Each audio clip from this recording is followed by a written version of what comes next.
What's going on, guys? Welcome to the first episode of Eyes on the Ball. I'm Rob. We got my boy Chris, aka hierarchies. Yes, sir. But just welcome back. Try to do the pod earlier last year with who shall not be named, the creator of Eotg. We don't really mess with him no more. It's like nah. But Raphael, shout out to the GOAT. Without him, we wouldn't be doing this right now. Shout out EOTG. Yes, sir. I don't know if, but yeah, like shit. What you got to say, Christopher? Hey, bro. Without him, like you said, this would have never been started. I know that first episode with you and him lost in the catacombs right now, unfortunately. But again, like without him, would have been started.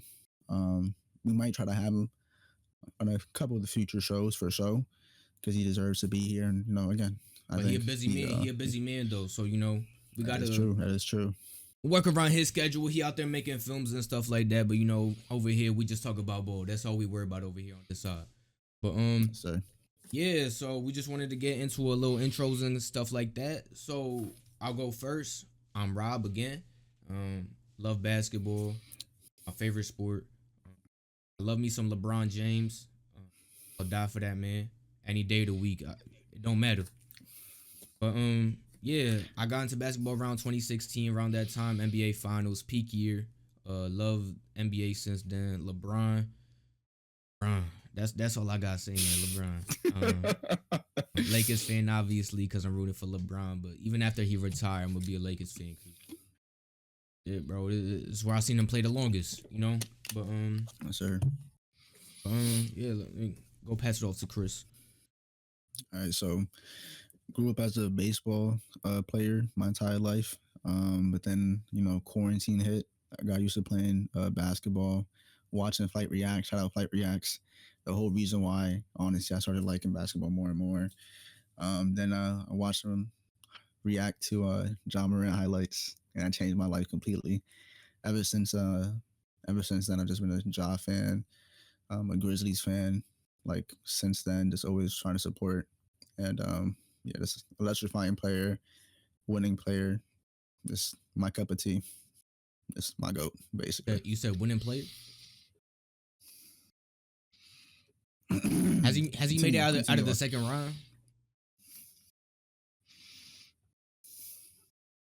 No, we don't talk about that. We don't talk about that. Okay then. We don't talk about that. Hey, last time he tried to, what the Warriors do, bro? They broke his knee. Okay, but what the Lakers do? What the Lakers do? What the Lakers do? What the Lakers do? BTA gritty on, like, come on. You got it. You got it. But yeah, me and Chris, we known each other for a while now. Along with everybody else in EOTG. I don't even know. Probably like almost a decade now. Yeah, for sure. More than 10 years. Yeah, so we locked in. We're gonna try to drop like weekly episodes. Let's get into a little bit of that. Plans for the pod. So try and drop weekly episodes. We don't got a set schedule or a set day yet. We're gonna try and keep it consistent. We are in school right now, so it might be a little tough, but we're gonna keep it pushing, try to drop weekly episodes and just talk about whatever's going around the NBA, do some little segments, challenges, stuff like that. Yeah. Also keep tuned. Gonna be on TikTok soon. Yes, all sir. of that. So yeah. Yes, sir. I don't know Spotify, what other plans. Hopefully. Yeah. Like later down the line, this keeps moving, keeps pushing, we'll move it to other platforms, Apple Podcasts, all that kind of stuff. So yeah, I don't know if Chris got any other plans for the pod, but that's where my head's at right now. No. Same thing, honestly. YouTube clips, try to get everything on different platforms for y'all to react to us. We can try to, share ideas with y'all. We want to build a community within with this channel, and we want to be able to talk about ball anywhere. Safe space to talk about whatever opinions y'all got. So try to just populate our channel as much as we can, kind of thing. And look, it might get heated sometimes between me and Chris. You guys don't know what be going on around like the background, bro. Me and him be beefing a little, but that's for y'all to see in future episodes. It might happen this episode, bro. I don't even know. It might happen this episode. But, Hey, sporadic, bruh. shit, bro. But yeah, let's just talk about the NBA right now. What's going around the league? Our thoughts. I'll let you go first. I've been doing a lot of talking. All right. So first thing I kind of want to bring up was I do want to talk about that MVP. I think it's a very formidable conversation both for both top two contenders for the award. Again, we have Shea Gilgeous Alexander, who's just an offensive demon. Like he can't be stopped Mm. on. There's no team that could really stop him at all. And that consistency that he has to be able to score on anybody at any time just allows his teammates to be so much better. Um, but then we have Jokic on the other side, who's just a playmaker like to the T. He's able to make use of all of the players surrounding him at the time. Um, he's averaging a triple double as a center with 29 points. So it's not like he can't score either. He's just a phenomenal player, and both sides, they have, you can bring up how the Thunder are just neck and above the rest of the Western Conference, and I think that's a pretty strong reason as to why he should win it over Jokic. But at the same time, with the Nuggets, it's like without Jokic, they would definitely not be even in playoff contention. I would say. I mean, yeah. I think Jokic is number one in the world. Um, obviously, teams come into play when it comes to talking about MVP. Obviously, the Thunder have a better all around team than the Nuggets do. Um, yeah. I mean, OKC has been building up their chemistry for since the bubble now, really, with Lou Dort and Shea. And since then, they've just been adding young pieces every year, gelling together. That chemistry is homegrown. So it's not surprising that they play so well together. Nuggets, I feel like if this was a team from maybe 2 years ago when they won the championship, then they'd probably be up there, second seed. No, are they? I think they're the third seed right now, but I feel like Yeah, they'd they be are. head Yeah. above water, second seed or first seed. If they kept the same team with KCP, Bruce Brown, I feel like they just moved away from their championship contending pieces. And I don't know. This year, I don't really see it for them. But you never know. It's Jokic, best player in the world. So Yep. I mean, we see what happened with the Tims. I mean, they moved on from Cat after going to the Western Conference with the head of the snake being what 21 years old. yeah, I mean, that's crazy to move on from Cat, to move on from that team, and now I mean, look at them; they're fighting for a playing spot. And not to say that they can't make it to eighth. I think that they can for sure. But I mean, to move on from such like a dominant team and kind of just move away goes to show that you can't always kind of just split teams apart and pray for the best and try to add in an all-star or a star level player to think that it'll fit better. I mean, chemistry matters with these teams, and I think OKC is a prime example of that. Like you said, that they've been together since the bubble. They traded away Chris Paul, um, but I mean, Shea learned a lot from Chris Paul. I think his whole game in terms of like his offensive side, just like middies. That's something that CP had. And again, he's unstoppable. The team, I don't know if I saw a stat. There's in terms of top 10 plus or minus, 9 out of the 10 are OKC players. 9 out of the 10.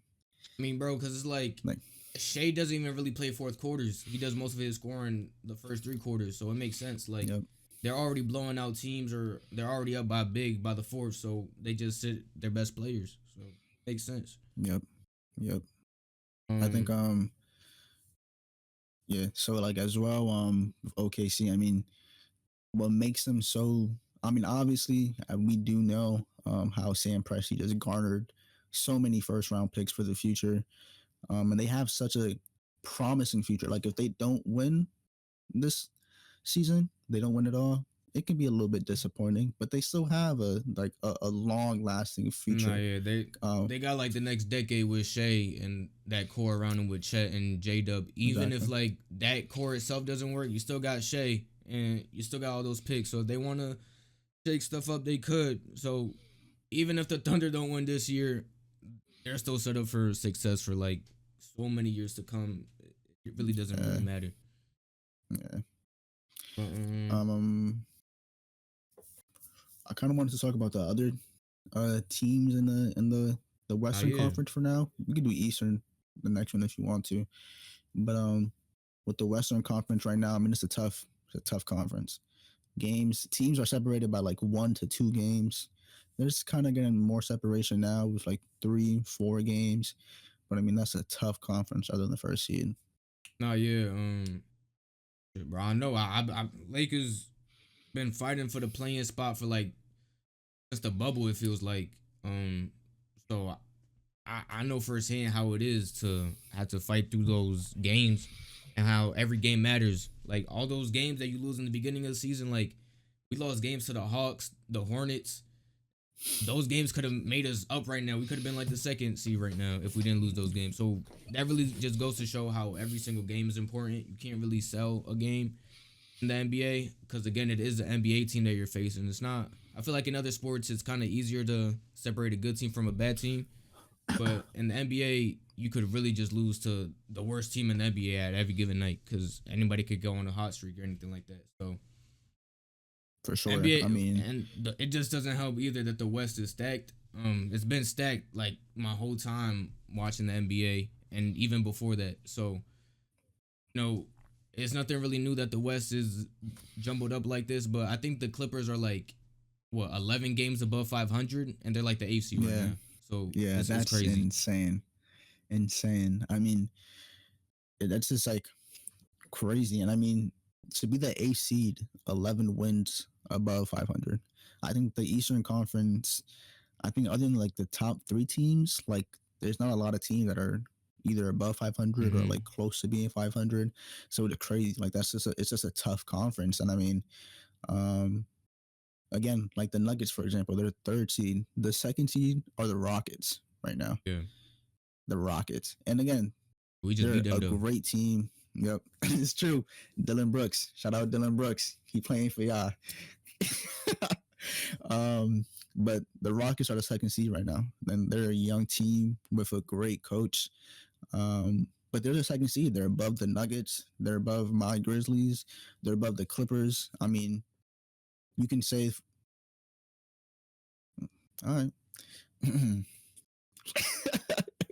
But yeah, you can say.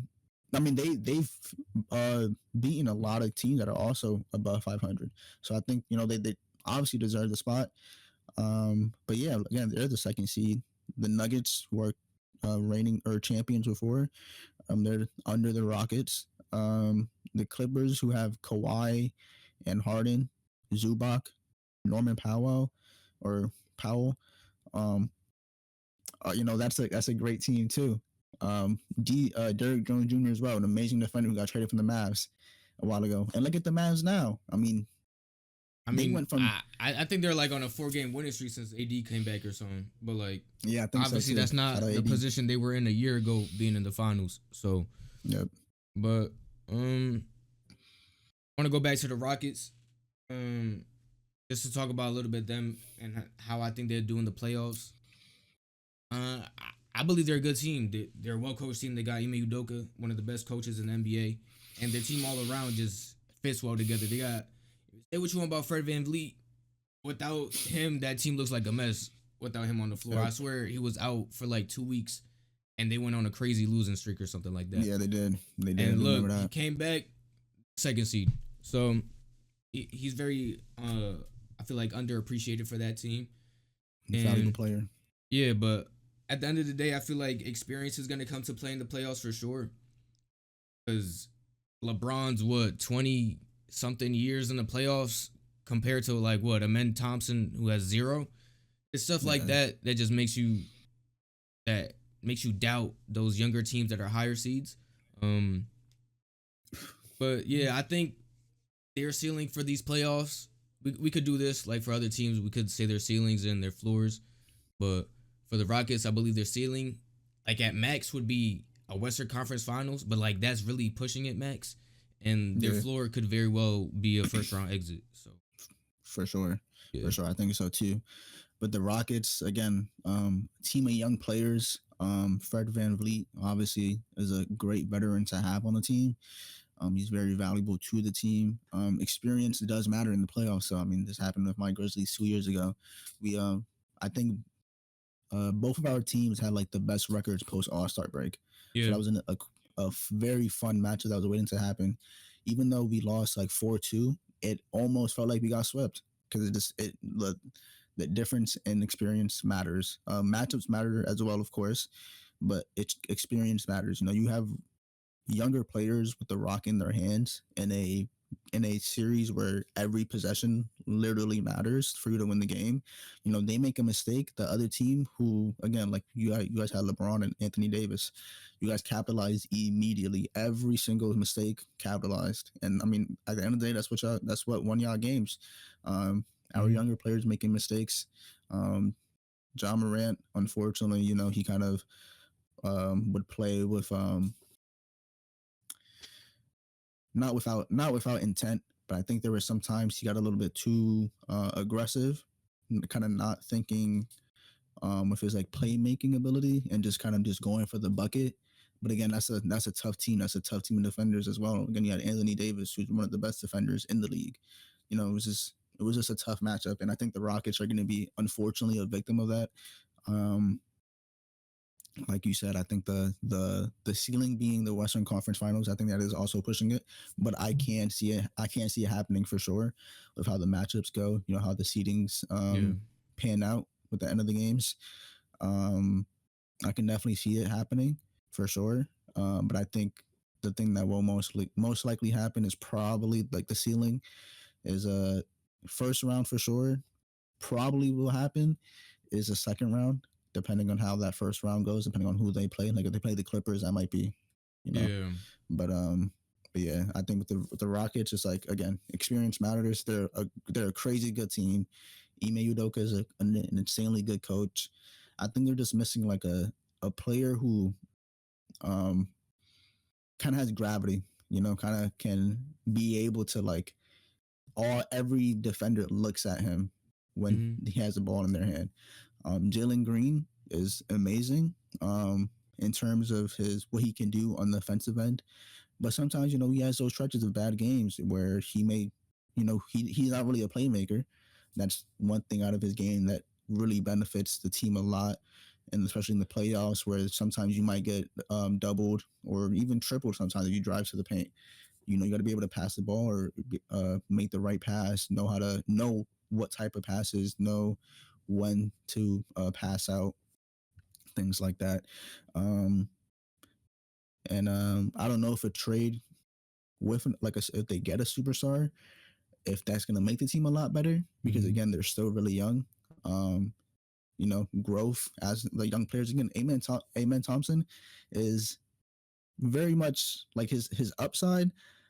I can see him being a top 15 player if he develops a jumper because that is very important for athletic players. I feel like even He could without a very much, jumper, he could be a top 15 player. Obviously, the jumper is I going can to see limit that. him, but I, I don't know. He just does literally everything else so well. It's like it reminds me of like Westbrook, but taller from back in the Yeah, day. So no. yeah, Have you seen? who's I also don't like a know. top 10ish defender in the league. So No, yeah, yeah, what are you gonna say? yeah. I mean, I don't know if you've seen the clips from the Twitter account Brett Usher. I think that's his name. You know, 5 minutes of just straight amen clips, and I mean, he looks like he doesn't look human out there. Honestly, Yeah, I've never seen athleticism to that extent. I feel like he moves a more agile LeBron, like faster. Like his reflexes are crazy. yeah. He gets up so quick, so quick. It's I've never seen a player just like explode up in that fast. I mean, hey, He bro, had a him and crazy. his twin been training since like 11. I don't even know what age, but they had their. I remember that post. They had like their goals written down and stuff, and they both Yeah, yeah, wanted to man, be that's like crazy. NBA like goats and stuff like that. So I'm not really surprised about their worth ethic or anything like that. So, hey, bro, I feel like for a star as well, maybe he needs a different setting than the Pistons, but I feel like they both got bright futures in this league. More specifically, Yep, Amendo. yep, for sure.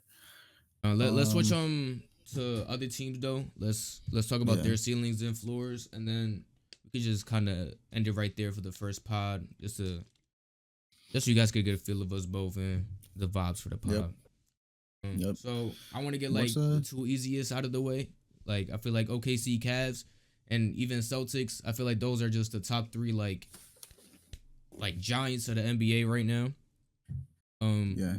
all of their ceilings are win the championship. Obviously, floors. I feel like all their floors just off of like I feel like all of them could lose in the second round, puts potentially on the matchup and how they're shooting. But that's not to say I think they'll lose in the second round. I feel like more likely than not, they'll all reach the Western or their conference finals respectfully. Um, hmm so yeah, both of those teams, all three of those teams, definitely ceiling is a championship. Yeah. And it's crazy that it's three teams now. Usually it's always like two. You know, like one on the west and then one on the eastern. Yeah. But I mean, the Eastern Conference again. They have the reigning champions with the Celtics. They have the Cavs now who can easily win it all, and OKC on Mm-hmm. the other side can easily win it all. Um, it's it's gonna be tough to determine who could win. And again, at the same time, who knows what can happen? I mean, last season, I don't think any of us thought that the Timberwolves would get that far. But I mean, look what they got. You know, Yeah. matchups again. The matchups matter. Superstar power matters. You know how teams are built, which is another topic we can get into in the future. Matters for sure. But I mean, those three teams again, for sure. Like you just said, ceiling. I can see them. I can see them losing the second round. Probably won't happen. But I can Mm-hmm. also see all of them. I can see one out of. I can see their ceilings being the ring for sure. Um, I feel like for a tier below that, I would have to put teams like I feel like I'd put my Lakers in that tier, like it's a second tier just right below those top teams. Mm. What other teams would you put there? I don't know. I don't. Mm. I would say. I, I Do would you say think the the Nuggets Knicks. are in that? The The I Knicks. I would was gonna say say that too. I was gonna say the Knicks, but aren't they dealing with like some injuries? Or is Brunson still out? Um. Right. Yeah, Brunson's still out, but he is cleared to play. I know he could play soon. But also got to think about Uh. how he might play when he comes back from injury. But Yeah. Yeah. That's it. I would say Knicks, Lakers, Nuggets are all a tier below those top teams. They have flaws that those top teams you just look at them and you're like they look perfect all around, but the second tier teams they obviously have their flaws. Lakers don't Yeah. have a big man really. Nuggets depth just isn't there really, and Knicks Knicks are just man. But Yeah. I feel like those are the second tier teams. I don't know if you have any more. Um. Trying to think. I wouldn't Western honestly. teams. Ah, nah, nah. I was gonna say the What were you gonna Warriors, say? but The because Warriors. Ooh. I was gonna say Warriors because they did go on like that 16 game winning streak after they traded for Jimmy, and we all know Yeah. Jimmy doesn't try in the regular season. He, he's never dropped 40 in the regular season, but he's dropped 40 multiple times in the playoffs. I did not know that. That's what I'm saying. Like you can't look Yeah. at Jimmy in the regular season and think that's what you're gonna get in the playoffs. So they went on a 16 game winning streak without him even going crazy. So imagine him actually trying every single possession of a playoff game. Is Yeah. even if it's not Miami Jimmy, where he tried hard all four quarters and on the bench head side like that, it might not be that Jimmy, but now he has Curry. So that Jimmy only has Yeah. to do that for about two quarters, and Curry can handle the rest. Curry's Yes, still sir. top three PG in the league. So For sure. For sure. I think I would put the Warriors in that. Just because again, I mean, when it comes to experience, again, playoffs, Draymond Green has been. I don't think he's a defensive player of the year, but he's he's been up there playing for sure. close. He's definitely up there for sure. He's in that caliber of player. Again, Curry, top 3 point guard in the league. That team has some depth. Um, I think I would put them in the second. I can see them being under that tier as well, but I would put them in the second just because again, that's a tough three. That's Yeah. a tough core of a three to play against, for sure. Just like the Lakers. I mean, say what you want like about Jackson Hayes being their starting center. He's been You know, doing pretty good. Like he's not gonna go out there and give you 33 minutes and be great, but he'll go out there and give you 18, 20 minutes and do his role and get back, go on the bench and give you a productive 20 minutes. So he Yes, does what sir. he needs to do out And there. that's what it's about in the playoffs. You gotta know your role if you want to win. Um, Again, with Luca, LeBron, Austin Reeves. I mean, that's you know they may not be extremely good on the defensive end. You could say Braun carries that big three in terms of like the defensive potential, but offensively, Jesus fucking Christ, I don't know how you can stop a team like that. I mean, again, three extremely good playmakers, They're two all of them having so smart. Like they're yes, all smart with the rock. Yeah, Luca and LeBron turn over the ball, but that's just because they always have the ball in their hands. Um, exactly, Last night, even against the Rockets, all three of them were off. Really, none of them really had great offensive games. But that's experience comes back into this because we got Gabe Vincent and DFS who yes, dropped 20 yes, each. So that's where having vets on your team really matter because those vets will come through when your star players just aren't giving enough, and they'll piggyback and help your star players. So they'll carry some of the load and won by 6 points against the second seed. So I would say that's a pretty good win. Without Luca yes, or sir, LeBron Reeves going crazy, it's a pretty good win. yes, sir. Um, the Nuggets, of course, Jokic is so top one player in the world. So obviously, I would put that in that. I would put them in that tier. That they deserve to be in that tier because then it can happen. But for the tier under that, I think Western Conference teams first. I'm gonna think of obviously my Grizzlies. I think they're not necessarily. Unfortunately, we've been very bad against good teams. Extremely bad against good teams. But I think at the end of the day, with our coach right now, our new coach Isalo, I think we might be able to get out the first round. Farther than that, I'm not entirely certain. But again, we have a formidable core three.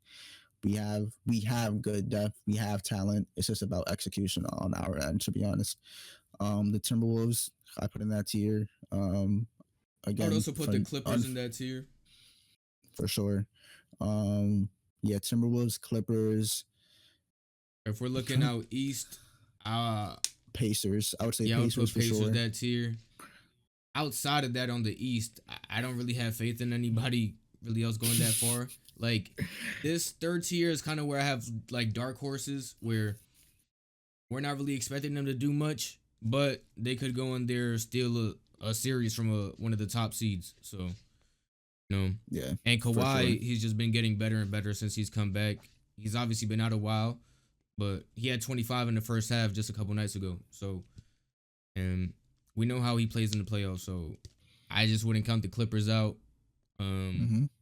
they have Zubac, Kawhi, Norman Powell, James Harden. We know James Harden. He's kind of had a wishy-washy playoff resume, but hey man, new year, new playoffs. Let's see what he could do. Yes, sir. Yeah, Clippers are gonna be. I think they're gonna be one of those type of teams where like the Lakers, where if you face them off in the AFC, it's gonna be a tough matchup. I think they're again a playoff Kawhi. You know how dominant he is. Zubac, underrated big. Nobody talks about it often, but he is insane at that five spot. He does not give up for those boards. He puts it back up as fast as he can. He's a formidable five for all teams to really go against. Um, Powell, amazing six man of the year candidate if he doesn't start. But even if he does, like he's still gonna drop 20 on you. Might drop even 30 maybe. Yeah. He's just a good scorer. Derrick Jones Jr., elite defender. Um, Again, Harden, of course, great playmaker, like you said, wishy-washy, playoff resume. But I think, with Kawhi on the team, Kawhi playing how he is, and again, Powell as well, he might not have to feel like he has that burden on him that he has to like Yeah. carry the ball all the time. I think if he able to place faith on his teammates, and how good they are, I think they could do something against whatever seed that they play against for sure. Mm-hmm. And yeah, Let's talk about the Pacers because they're really the only other team out east that falls into that tier. yep. it's really just because of Halliburton and Siakam. They're the two front runners of that team. Without them, or I don't know. I don't Halliburton know. I is mean, the playmaking god of that team. I think the Pacers are a lot deeper than than just them. I mean, I know Nemhard is that, an but elite. what I'm trying to say is, I don't know if the surrounding pieces are enough to propel their two stars to I get you. potentially take a series from like a Cavs or anything like that. Oh yeah, yeah, no, yeah, no. I get Yeah. what you mean. I think but the Pacers are going to be a tough team. They're like I don't want to compare them directly to how the Clippers are because the Clippers have that experience Mm, where they if they end up playing a younger team on the West, they can take them out. The Pacers, not to say they don't have experience. Again, the East isn't like a too tough as the West. They gotten pretty far in previous championship runs, but I think they're a deep team. They're a deep team. They mm, could outscore the hell out of you.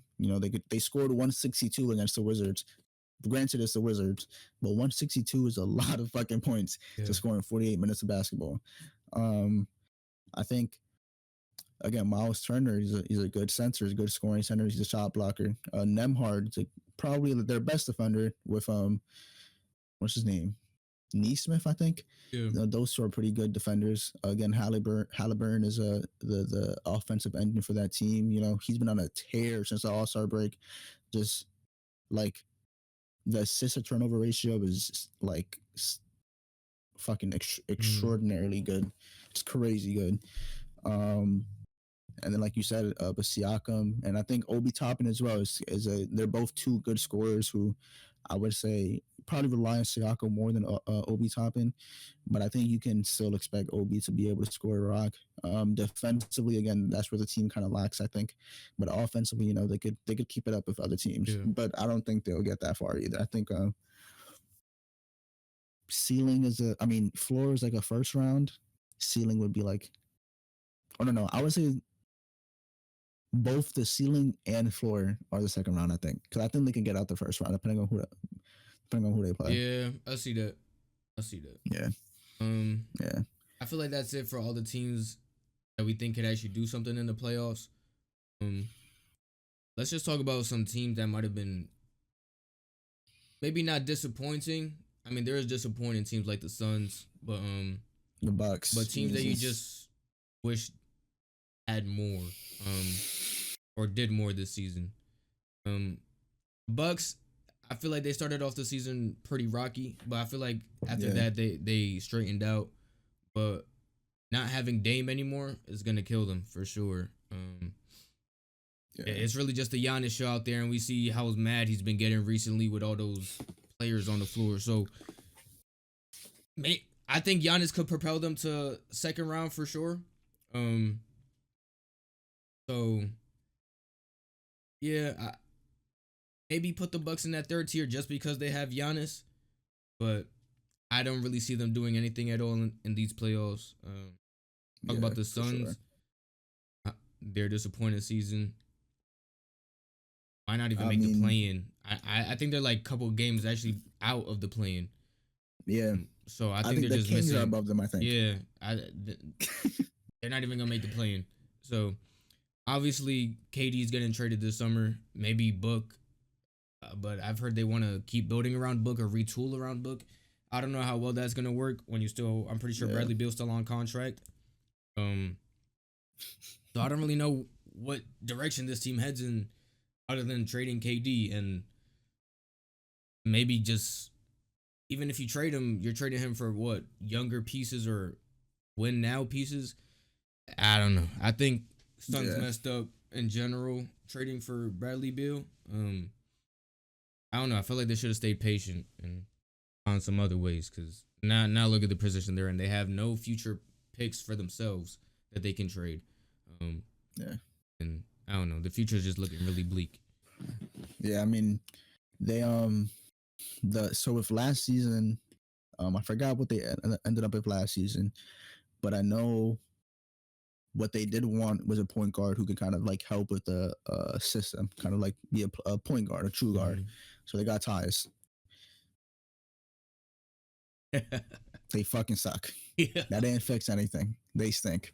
They're still bad. They're still a terrible team, and it sucks because that team again, the core three of like, it's like They're all scorers, but yeah, they all score the same way. They all try to make tough buckets. There's not really a variety in shot diet. It's not like KD at his age is coming down the floor running straight to the basket. You know, a lot of his shots are yeah, tough mid rangers or 3 pointers. So again, if your whole game plan is making tough shots, then that's what teams are going to force you to do: take tough shots. They're not really worried about you driving to the basket because that's just not your game. So yeah, I feel like they're a very predictable team, and if your whole shot diet is tough shots, not every night those tough shots are gonna fall. So yeah, exactly. their game plan and the way they're built just isn't set up for success. No, it is not, and it sucks because I mean, they made. I think they made the best trades that they can make to kind of fix their team with Tyus and then what's his name, Nick Richards. I Yeah, think I feel like they like did the those best were they could, but exactly, but it just it's didn't just not work out. enough. It It's not doesn't work enough. out. Yeah. No, not at all. I think I did see a report saying that I don't know if it was fake or not, to be honest. April Fool's today, but I saw a report saying that Devin Booker was like kind of like vowed that he wanted to stay with the Suns. So, I mean, if he wants to say, they probably won't trade him. But I can see KD going. I can see KD going to the Rockets if they want to. Rockets. He's been linked there, Rockets so get I could see that. Yeah, hey, he'd Rockets be get like the KD. perfect vet they need. Imagine the men Exactly. attacking the basket, and then you still got KD out in the perimeter. Yeah. It'd be crazy. Yeah. Yeah. That's tough. Suns, I literally don't know what else their offseason looks like other than trading KD. But I guess Yeah. last team we could talk about that looked pretty promising in the beginning of the season, but injuries happen and they just aren't where they want to be right now is the Magic. I feel like if Paolo and Franz never got their injuries earlier in the season, they definitely be top 4 seed right now. For sure. For fucking sure. Definitely. I mean, floor being the second round if both stayed healthy and were consistent. yeah, yeah. I mean, they were amazing. I mean, that's an amazing duo that you have right there. They had elite defenders in Jalen Suggs. I mean, Anthony Black, like a decent kind of guard wing kind of player you can kind of rely on, or kind of expect to kind of be able to be a decent plug in when needed. Again, Paulo and I mean Franz kind of I did not know Franz was as good as he was until Paolo went down. until yeah, Paulo went down and he held it. He held that team to long I think winning he streak. beat my team off a buzzer beater or something like that. No, he did. That's what I was thinking about. So that's a crazy thing. I witnessed firsthand what Franz could do. He carried that Magic team off his back because I'm pretty sure that whole game he was busting our ass. So no, he was. You know, on offense he's just insane. Paolo, not saying he is a mini LeBron, but the way he moves, I swear to God, he's a mini LeBron. The way he, all his shots, the way he attacks the basket, just looks like LeBron. That was a little side note. That really had nothing to do with nothing, but shout LeBron. But, yeah, LeBron Glaze. And then their 5 of Goga. I mean, I think he's a very good defender, and Jonathan Isaac. I mean, you have elite defense in that team, and I mean they fell down the hole. Unfortunately, they both suffered the same injury, which is incredible. Like that's same exact location and everything. Like we're laughing, but that's crazy as how like the same exact injury for both of your star players. I mean, there's got to be some voodoo magic going on from the other Eastern Conference teams. Really, for sure. They just need a point guard, and because Jalen Suggs, lockdown defender, you know he's a perfect piece next to Franz and Paolo. So, but he's out for the rest of the season as well. So that's another reason, but that we're not really counting them for the playoffs or anything. But yeah, man, if they got a point guard, shit, point guard pick and roll with Paolo, Yeah. I don't know. I don't know what point guard they Um, would go out and get, but they need to find one this offseason. I feel like that would elevate them to a whole nother level. Um, yeah, that's the last team or last thing I really wanted to talk about. I don't know if you want to talk about anything. in terms of playoffs, like future playoffs, honestly, no, I think that's it. I think we kind of covered all our bases. Trying to think of if there's like any other teams that I can kind of like imagine kind of We could in always this. next pod episode we could get more into depth with the actual playoff matchups rather than just saying if we win it all or anything. So Yeah, and also by the next time we record this, the next episode, more standings should be finalized, kind of maybe. So um, next pod expect some more in depth playoff matchups and breakdowns and stuff like that. But yes, sir. for now, that's all we got for y'all, to be honest. So it's been a pleasure. EOTB. I don't even think we ever mentioned that. EOTB. Oh yeah, I don't EOT. even think Eyes on the ball. Eyes on the eyes on the ball. ball. That's It, the name of the cast. we took the whole episode. We like what 40 minutes in, and but eyes on the ball. Remember the name EOTB. It's been Yes, sir. Rob. We got Chris, and we'll see y'all next week. Peace. Yeah.